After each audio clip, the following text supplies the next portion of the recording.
लिखा था जो मुझे बहुत अंदर तक इसने छुआ, और कई लोग उस समय उस घटना के बाद बड़े प्रभावित थे उस गीत से, बहुत लोग रोते थे। एक मैंने एक तलाकशुदा महिला की एक छोटी बच्ची के लिए गीत लिखा था, जहाँ मैं नौकरी करता था मध्यंतिका, वो कविता मुझे बहुत प्रिय है। बांसुरी चली आओ एक बड़ा मशहूर गीत हुआ, उसे मनाना बहुत लोकप्रिय हुआ। पगली लड़की एक ऐसी कविता है जो सहन लगती है लोगों को, बहुत सरल सरल सरल सरल लगती है, और जो दैनिक जीवन में घट रहा होता है वो सब कुछ अच्छा अच्छा लगता है। जैसे एक हमारे उर्दू की शायरी का एक शेर है, कोई कोई व्यक्ति किसी कपड़े में इतना खूबसूरत लगता है कि उसी रंग के उसी तरह के कपड़े को अगर कोई दूसरा पहन ले तो उनको मन करता है कि इसको उतर वाले ने तुमने गलत पहन लिया। तो उर्दू में बड़ा मशहूर शेर है कि वो जाफरानी पुलोवर उसी का हिस्सा है, वो जाफरानी पुलोवर उसी का हिस्सा है, जो कोई दूसरा पहने तो दूसरा ही लगे। तो मेरी कविताओं में जो मुझे प्रिय है यही कुछ कविताएं। एक जो बहुत लोकप्रिय सीरीज हुई है कोई दीवाना कहता है, उसके जो 4-5 मुक्तक हैं, उस सीरीज के बहुत सारे मुक्तक हैं, वो बेसिकली कपलेट्स हैं, वो कविता नहीं है। लेकिन बहुत सारे लोग उन्हें एक ही कविता समझते हैं, जहाँ भी जाइए वहाँ कहते हैं वाली कविता सुनाइए, वाली कविता सुनाइए। तो वो सीरीज बड़ी लोकप्रिय हुई है, बहुत ज़्यादा चली है, वो भी मुझे प्रिय है क्योंकि वो भी पैशन से निकली है। तो आज आप कौन सी कविता हमारे दर्शकों तक पहुँचाने जा रहे हैं? मैं आपको बहुत ही पॉपुलर और बहुत ही प्रसिद्ध कविता है, वो जो मुक्तक है कोई दीवाना कहता है, उसके 2 मुक्तक सुना देता हूँ और एक नया मुक्तक मैं आपको सुना देता हूँ। कि पुकारे आँख में चढ़कर तो खूं को खूं समझता है, पुकारे आँख में चढ़कर तो खूं को खूं समझता है, अंधेरा किसको कहते हैं ये बस जुगनू समझता है, हमें तो चांद तारों में भी तेरा रूप दिखता है, मोहब्बत में नुमाइश को अदाएं तू समझता है, मोहब्बत में नुमाइश को। और एक भारतीय थॉट आपको बताता हूँ कि नजर में शोखियां लब पर मोहब्बत का तराना है, नजर में शोखियां लब पर मोहब्बत का तराना है, मेरी उम्मीद की जद में अभी सारा जमाना है, कई जीते हैं दिल के देश पर मालूम है मुझको, सिकंदर हूँ मुझे एक रोज खाली हाथ जाना है, सिकंदर हूँ मुझे एक रोज खाली हाथ जाना है।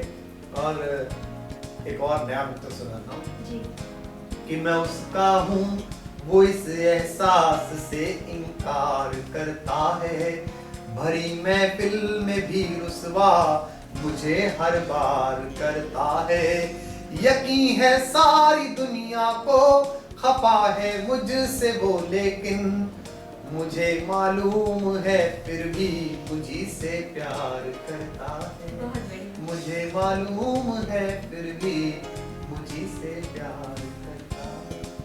मैं आपसे अनुरोध करूंगी कि आपकी एक कविता है जिसमें आप कहते हैं कि होठों पे गंगा हाथों में तिरंगा हो, तो वो जरूर आप हमारे दर्शकों तक पहुंचाएं ताकि वो हमारे देश की मिट्टी को इतनी दूर आकर भी महसूस कर सकें।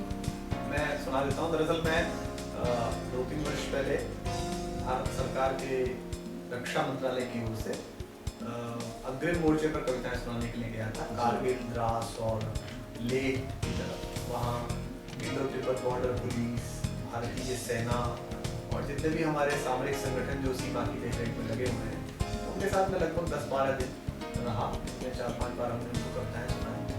तो वहाँ मैंने देखा कि हिंदू, मुसलमान, सिख, ईसाई, जिस भी जाति और धर्म के लोग वहाँ देश के लिए खड़े हुए हैं, उनके भीतर प्रार्थना की प्रवृत्ति बहुत है।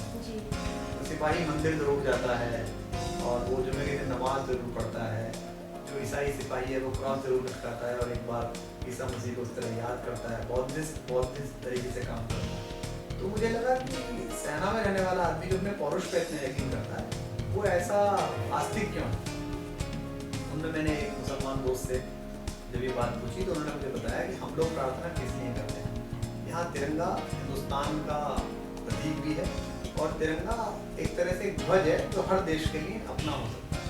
मतलब मैं उन कवियों के विचारों से बिल्कुल असहमत हूँ जो आक्रोश में तिरंगे को किसी दूसरे देश की धरती पर गाड़ देने का संकल्प दोहराते हैं। मेरा कहना यह है कि जो उनका झंडा है वो उनके देश की धरती पर उसी शान से लहराए। हम उसे सलाम करते हैं, जब हम वहाँ जाएंगे तो उसको नमस्ते करेंगे, उसको प्रणाम करेंगे। वो हमारे यहाँ है तो हमारे ध्वज को उसी तरह से नमस्ते करेंगे।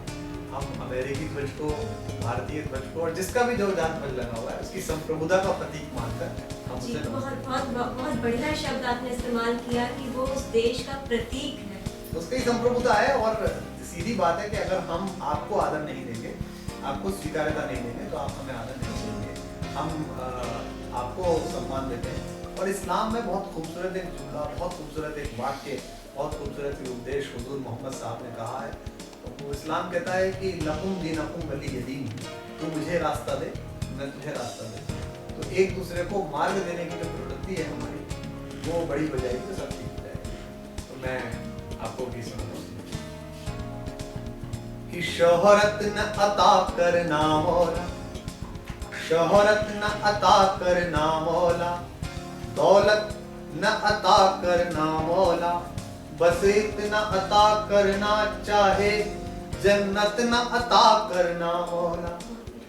शोहरत न अता करना मौला, दौलत न अता करना मौला, बस इतना अता करना चाहे, जन्नत न अता करना मौला। शम्मे वतन की लौ पर जब, शम्मे वतन की लौ पर जब कुर्बान पतंगा हो, होठों पर गंगा हो, हाथों में तिरंगा हो, होठों पर गंगा हो, हाथों में तिरंगा हो। एक बंद इसका सुना देता हूँ सिर्फ कि बस एक सदा ही सुने सदा बर्फीली मस्त हवाओं में, बस एक दुआ ही उठे सदा जलते तपते सहराओं में। जीते जी इसका मान रखे, मर कर मर्यादा याद रहे, हम रहे कभी ना रहे मगर इसकी सज धज आबाद रहे। गोधरा न हो गुजरात न हो, गोधरा न हो गुजरात न हो, इंसान नंगा हो, होठों पर गंगा हो, हाथों में तिरंगा हो, हाथों में तिरंगा हो।